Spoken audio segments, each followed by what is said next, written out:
এক মা অফিসে যাওয়ার পূর্বে তার সন্তানকে প্রতিনিয়ত তার বিশ্বস্ত কুত্তার কাছে রেখে যেত। একদিন হলো কি, কুত্তা পাশে বসে আছে এবং পুরা ফ্লোর রক্ত দিয়ে ভরপুর হয়ে গেছে। এখন মা ফিরে আসার পর দেখলো যে পুরা ফ্লোর রক্ত দিয়ে ভরপুর এবং পাশে আমার ছেলে শোয়া নাই, আবার ওই কুত্তার মুখে কিন্তু রক্ত লেগে আছে। মা তো পুরো অবাক হয়ে গিয়েছে যে এখন আমি কি করব। মা বুঝতে পারতেছিল না যে তখন সে কি করবে। তাই মা তখন আশেপাশের যত মানুষ আছে সবাইকে ডেকে নিয়ে এসে ওই কুত্তাকে মারতে মারতে এক পর্যায়ে মেরে ফেলল। মায়ের তখন এই বিষয়টা কাজ করছিল না যে তার পাশের রুমে তার ছেলেকে সে শুয়ে গিয়েছিল।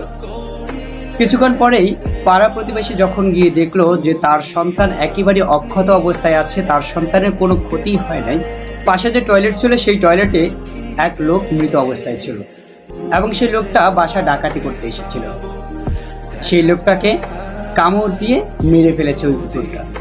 পরবর্তীতে মা যখন জানতে পারলো যে তার সন্তানকে এবং তার বাড়িকে সেভ করার জন্য কুকুর আপ্রাণ চেষ্টা করেছে, তখন মা কপালে হাত দিল এবং বলল যে আমি আমার এরকম বিশ্বস্ত এক কুত্তাকে হারাইলাম। যদি একটু বাদ বিচার করতাম তাহলে সেক্ষেত্রে হয়তো বা এরকমটা হতো না।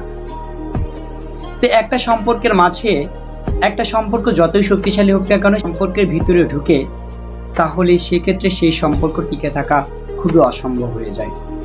আর এই গল্পের মাঝে তৃতীয় ব্যক্তি ছিল কিন্তু ওই ডাকাত। যদি সে ডাকাত না আসতো তাহলে সেক্ষেত্রে হয়তো বা এরকম ঘটতো না। তাই এই গল্পের মাধ্যমে আপনারা যা কিছু শিখতে পেরেছেন না কেন কমেন্টে জানাবেন, এবং এই গল্পটা যদি আপনাদের ভালো লেগে থাকে তাহলে অবশ্যই লাইক, কমেন্ট এবং শেয়ার করবেন। এরকম ভিডিও নিত্য নতুন পাওয়ার জন্য ফলো দিয়ে অবশ্যই পাশে থাকতে হবে।